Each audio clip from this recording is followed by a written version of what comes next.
Hello everybody, welcome back.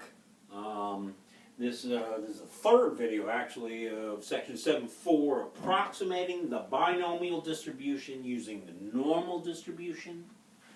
Most of this video will be about what's called a continuity correction factor.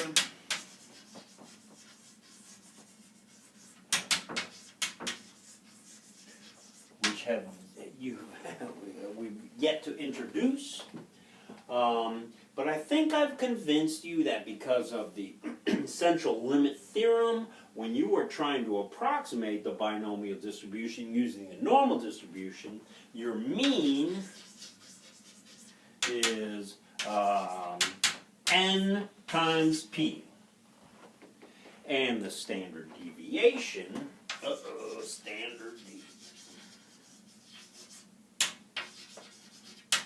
is square root of n times p times 1 minus p.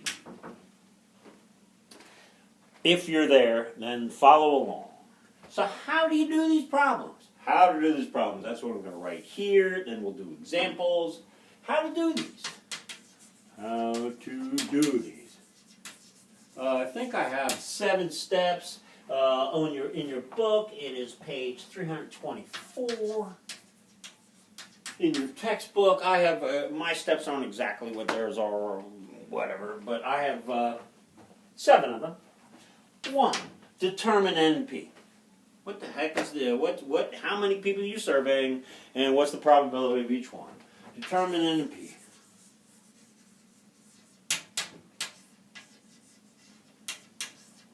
And then, once you have them, determine the mean and the standard deviation. 1 minus p. And from there, we're going to do a z. We're going to do a normal curve situation. Here's what this particular video is about. 3. Continuity correction factor. That's all I'm going to write here. Correction factor.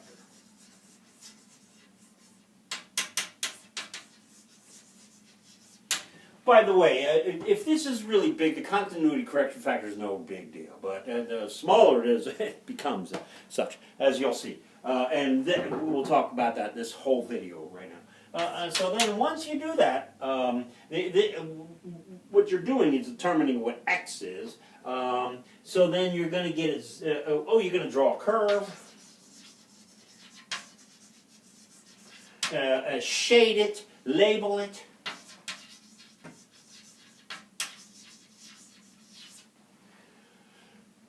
Hopefully that will give you the understanding. And then you get a z-value.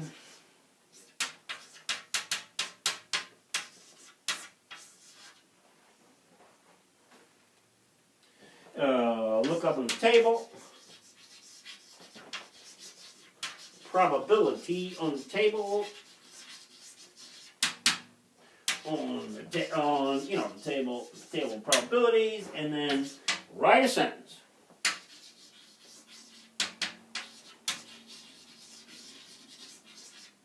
So that's what I'm suggesting you do with these problems. Now, for example, the rest of this video, we're going to be talking about continuity correction factor. And so, for example, what we've been doing so far is we're talking about voters. 150 of them. Whoops, 150 of them. Of these voters. And there's a 60% chance of any one of these voting. Come on. Of any one of them voting.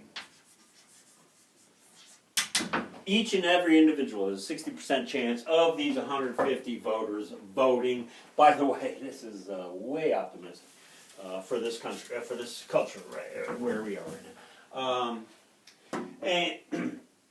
And I guess less than 100, more than 100 or something. We were trying to do what's probability Of these 150 voters, what is probability more than 100 of them vote?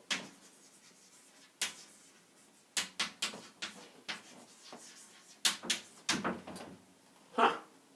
Of 150 voters, that may be a problem in which people might be interested in. So how do you do this? 1. Determine N and P. N is 150 voters.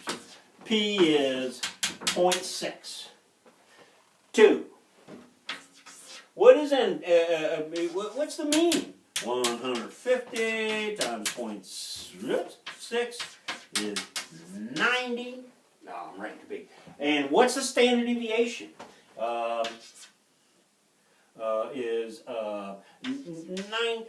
Is 150 times 0.6 times 0.4. By the way, that's 90 times 0.4 is this is 3. I think. Come on. Oh no, it's 6. Sorry, that's the next problem. It's going to be 3. That's 6. And so what we want to do, there are 3, the continuity correction factor. I'm glad I'm...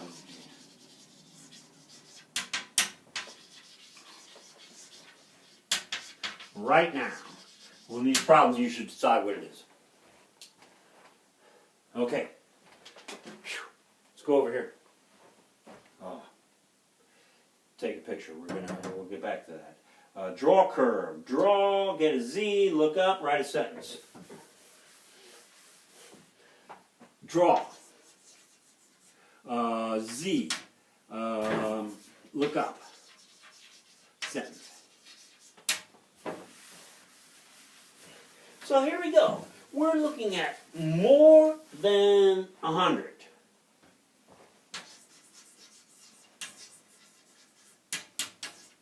So, in section 6.3, we would have done a Z value, which is the 90, more than 100, we're like 100 minus 90 over the standard deviation, which is 6, and that's 1.67, I think, and then the probability would be,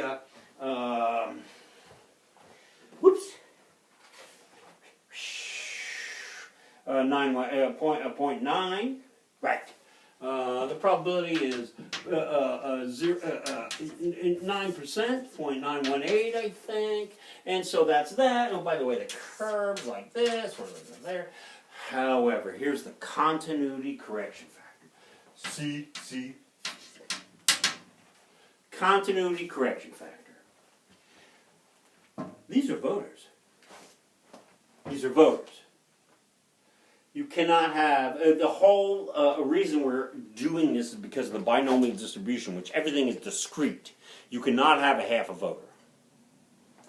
Of these 150 voters, right, you cannot have plus or minus a half. What's the probability that more than 100? More than 100. So we used 100 for the x. Note, we did x was 100 because it's more than, and right here's the picture, right there was 100. But no, because, but because these are discrete, these are voters, these are human beings, you cannot have a half of voters, we're going to bump it up. Either a half a point up or a half point down. We're moving. So instead of x equals 100, how about x equals, what's more than 100? 100.5. 100.5. Where are we? Okay. That's what we're using for x. Here's continuity correction factor. Continuity correction factor. More than 20. Well, let's use 20.5. X equals. How about less than 74? Well, then it's less than 74. We're going to include 70. X equals 73.5. How about